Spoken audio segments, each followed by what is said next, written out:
नमस्कार दोस्तों, राजेंद्र सर ने आपके लिए ये वीडियो आसान भाषा में बनाया है। इनके चैनल को सब्सक्राइब एवं लाइक भी करें।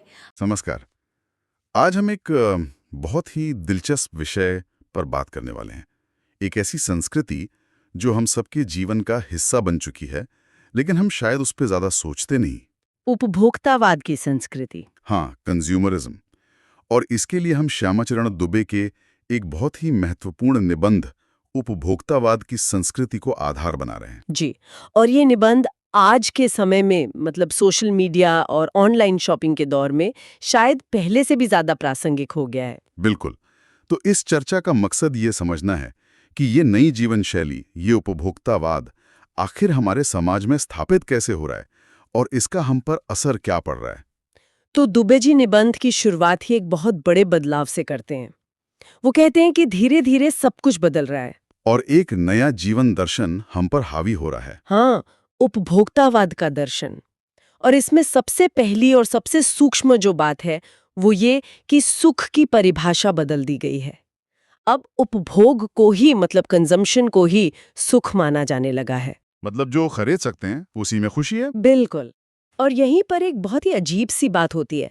हमें लगता है कि हम अपनी खुशी के लिए उत्पाद खरीद रहे हैं, पर असल में हम अनजाने में उन उत्पादों को ही समर्पित होते जा रहे हैं। और यहीं से बाजार का खेल शुरू होता है ना, हमें लुभाने का खेल।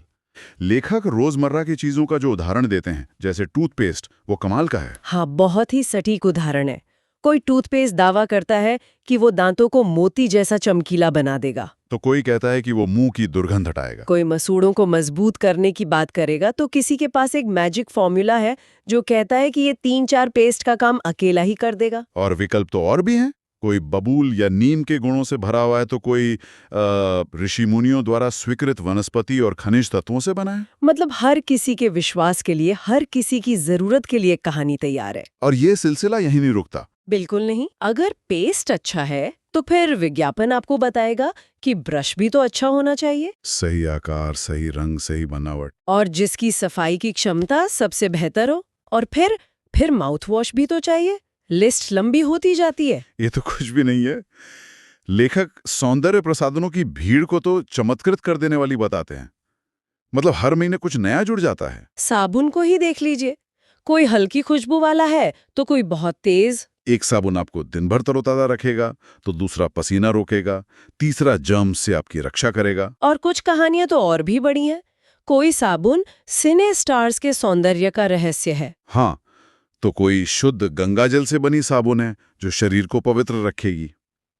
मतलब हम सिर्फ साबुन नहीं, एक पहचान, एक एहसास खरीद रहे हैं। बिल्कुल। और जो महंगी साबुन है वो आपकी त्वचा में निखार लाने का वादा करती है। लेखक एक बहुत बड़ी बात कहते हैं कि संभ्रांत महिलाओं की ड्रेसिंग टेबल पर 30-30 हजार की सौंदर्य सामग्री होना मामूली बात है। और ये उस जमाने की बात है, आज तो ये रकम लाखों में होगी। हाँ, और पेरिस से परफ्यूम मंगवाना एक प्रतिष्ठा का चिन्ह बन गया था। मतलब समाज में अपनी हैसियत जताने का एक तरीका। और पुरुष भी इस दौड़ में पीछे नहीं है।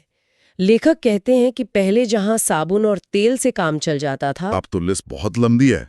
आफ्टर शेव, कुलोन और ना जाने क्या क्या। तो बात सिर्फ जरूरत की नहीं रह गई है। नहीं, ये अब हैसियत जताने का प्रतीक बन गया है। और ये दिखावा सिर्फ बाथरूम तक सीमित नहीं है। यही उनका अगला पॉइंट है। ये जीवन के हर क्षेत्र में फैल गया है। कपड़ों की दुनिया को देखिए, नए नए डिजाइन के ट्रेंडी और महंगे परिधान। और माहौल ऐसा है कि पिछले साल का फैशन पहनना अब शर्म की बात मानी जाती है। घड़ी का उदाहरण तो बहुत ही सटीक है। समय देखने के लिए 400-500 की घड़ी काफी है। लेकिन हैसियत जताने के लिए लोग 50,000 से 1.5 लाख तक की घड़ी खरीदते हैं। हाँ, या फिर घर में एक बहुत महंगा म्यूजिक सिस्टम लगा है, भले ही संगीत की उतनी समझ न हो। कंप्यूटर काम के लिए तो खरीदे ही जाते हैं, पर सिर्फ दिखावे के लिए खरीदने वालों की भी कोई कमी नहीं है। और ये दिखावा, ये अब जीवन की सबसे महत्वपूर्ण घटनाओं तक पहुंच गया है। जैसे शादियां। खाने के लिए 5 सितारा होटल तो थे ही, अब तो वहां शादियां भी होने लगी हैं। और बीमार पड़ने पर 5 सितारा अस्पताल है, जहां इलाज तो होता ही है, पर वहां का जो अनुभव है वो बाद में चर्चा का विषय बनता है। पढ़ाई के लिए 5 सितारा पब्लिक स्कूल हैं, और लेखक कहते हैं कि शायद जल्द ही कॉलेज और यूनिवर्सिटी भी ऐसे ही बन जाएंगे। उन्होंने एक बहुत ही चरम उदाहरण भी दिया है जो अमेरिका और यूरोप में हो रहा है। हाँ, मरने के बाद के अनंत विश्राम का प्रबंध। जी, कि आप एक कीमत पर पहले से ही तय कर सकते हैं कि आपकी कब्र के पास हरी घास होगी, मनचाहे फूल होंगे, फव्वारे होंगे और मंद ध्वनि में संगीत भी बजेगा। ये उपभोक्तावाद का चरम है। बिल्कुल। और लेखक चिंता जताते हैं कि कल ये भारत में भी संभव हो सकता है। यही वो विशिष्ट जन का समाज है जिसे सामान्य जन भी ललचाई नजरों से देखते हैं। और फिर लेखक विज्ञापन की भाषा में कहते हैं, यही है राइट चॉइस बेबी। हाँ, तो सवाल ये उठता है, जो कि बहुत गंभीर सवाल है, कि भारत में इस उपभोक्ता संस्कृति का विकास हो क्यों रहा है? इसके पीछे क्या कारण है? लेखक इसके पीछे कुछ गहरे सामाजिक और सांस्कृतिक कारण बताते हैं। पहला कारण वो बताते हैं, हमारा सामंती संस्कृति से जुड़ाव। सामंती संस्कृति मतलब राजा महाराजाओं वाली संस्कृति, उसका आज के कंज्यूमरिज्म से क्या संबंध? बहुत गहरा संबंध है। देखिए, भारत में दिखावे की, शान शौकत जताने की संस्कृति पहले से रही है। सामंत और जमींदार अपनी हैसियत का प्रदर्शन करते थे। अच्छा।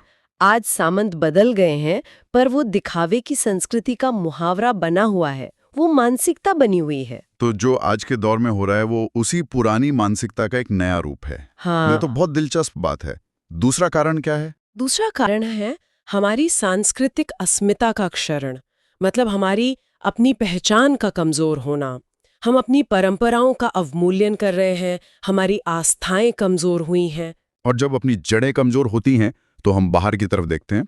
बिल्कुल।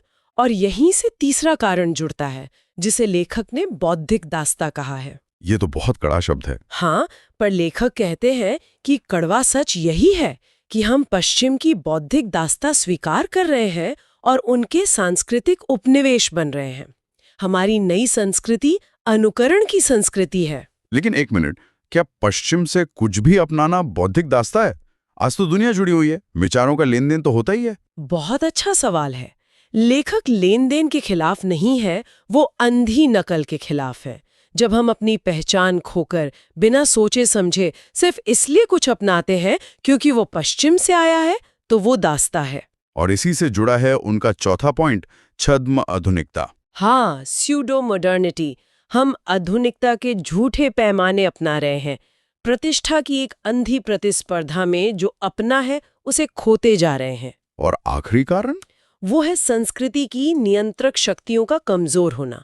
मतलब परिवार, समाज, ये सब जो हमें एक दिशा देते थे, वो कमजोर हुए हैं। और उस खाली जगह को कौन भर रहा है? उसे भर रहे हैं विज्ञापन और प्रसार के सूक्ष्म तंत्र। वो हमारी मानसिकता बदल रहे हैं और उनमें सम्मोहन और वशीकरण की शक्ति है। तो अगर ये सब कारण हैं तो इसके परिणाम भी बहुत गंभीर होंगे। हाँ, और लेखक अंत में इसी पर आते हैं। ये गंभीर चिंता का विषय है। क्या है वो परिणाम? सबसे पहला तो ये है कि हमारे जो सीमित संसाधन हैं, उनका घोर अपव्यय हो रहा है। और जीवन की गुणवत्ता, क्या वो सच में सुधर रही है? लेखक साफ कहते हैं कि जीवन की गुणवत्ता आलू के चिप्स या बहुविज्ञापित शीतल पेयों से नहीं सुधरती। पिज्जा और बर्गर कितने भी आधुनिक लगे, हैं तो कूड़ा खाद्य ही। इसका समाज पर क्या असर हो रहा है? समाज में वर्गों की दूरी बढ़ रही है, सामाजिक सरोकारों में कमी आ रही है। जीवन स्तर का ये बढ़ता अंतर, ये समाज में आक्रोश और अशांति को जन्म दे रहा है। मतलब जैसे जैसे दिखावे की ये संस्कृति फैलेगी, सामाजिक अशांति भी बढ़ेगी। निश्चित रूप से। और साथ ही हम अपनी सांस्कृतिक पहचान खो रहे हैं, लक्ष्य भ्रम से भी पीड़ित हैं। विकास के जो बड़े उद्देश्य हैं वो पीछे हट रहे हैं। हाँ, और हम झूठी संतुष्टि के तात्कालिक लक्ष्यों का पीछा कर रहे हैं। मर्यादाएं टूट रही हैं, नैतिक मानदंड ढीले पड़ रहे हैं, व्यक्ति केंद्रिकता और स्वार्थ बढ़ रहा है। भोग की आकांक्षाएं तो आसमान छू रही हैं। और यहीं पर लेखक वो सबसे बड़ा सवाल पूछते हैं कि किस बिंदु पर रुकेगी ये दौड़। तो श्यामाचरण दुबे का विश्लेषण ये साफ करता है कि उपभोक्तावाद सिर्फ चीजें खरीदने तक सीमित नहीं है। ये एक ऐसी संस्कृति है जो प्रदर्शन और नकल पर आधारित है और हमारी सामाजिक नींव को ही हिला रही है। बिल्कुल। और लेखक गांधी जी के एक विचार के साथ अपनी बात समाप्त करते हैं। गांधी जी ने कहा था कि हमें स्वस्थ सांस्कृतिक प्रभावों के लिए अपने दरवाजे खिड़की खुले रखने चाहिए, पर अपनी बुनियाद पर कायम रहना चाहिए। हाँ, और ये उपभोक्ता संस्कृति हमारी इसी सामाजिक बुनियाद के लिए एक बहुत बड़ा खतरा है। भविष्य के लिए ये एक बहुत बड़ी चुनौती है। लेखक ने ये सवाल 20वीं सदी में छोड़ा था कि ये दौड़ कहाँ रुकेगी। आज 21वीं सदी में सोशल मीडिया और डिजिटल बाजार के इस दौर में विचार करने वाली बात यह है कि दिखावे की संस्कृति ने क्या नए रूप ले लिए हैं। और आज आधुनिकता के झूठे प्रतिमान क्या हैं जिनका हम पीछा कर रहे हैं? शायद आज ये सवाल पहले से कहीं ज्यादा जरूरी हो गया है। नमस्कार दोस्तों, तो आपने इस चैनल को अभी तक सब्सक्राइब एवं लाइक नहीं किया तो अब कर दीजिए। धन्यवाद।